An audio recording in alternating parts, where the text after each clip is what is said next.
এখানে লুচি করছি অনেকদিন বাদে, লুচি আর আলু চচ্চড়ি। আমি ভাত খাবো, মেয়ের জন্য লুচি হবে। তো এখানে ছোট ছোট চারটে লেচি দেখছেন, এগুলো হচ্ছে আমার গোপালের লুচি। গোপাল লুচি আর আলু চচ্চড়ি খাবে আজকে। চলুন ভেজে ফেলি। গোপলার লুচি হচ্ছে, গোপলার লুচি। খোলো খোলো খোলো, লুচি খুলে যাও। হ্যাঁ খুলছে, এই তো খাওয়া।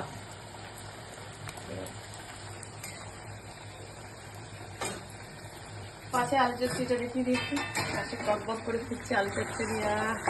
তিন ফোড়ন দিয়েছি, 5 ফোড়ন, একটু কালো জিরে আর টমেটো দিয়ে আলু দিয়ে কাঁচা লঙ্কা দিয়ে আলুটা সেদ্ধ করে নিলাম, ঝাপাক করে ফেলে দিলাম, ব্যাস হয়ে গেল একদম 1 ফোঁটা থেকে।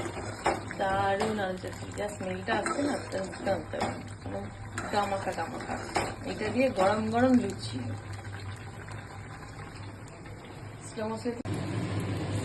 গোপালের লুচি শুধু বেঁকে যাচ্ছে, পেকে যাক, যাই হোক।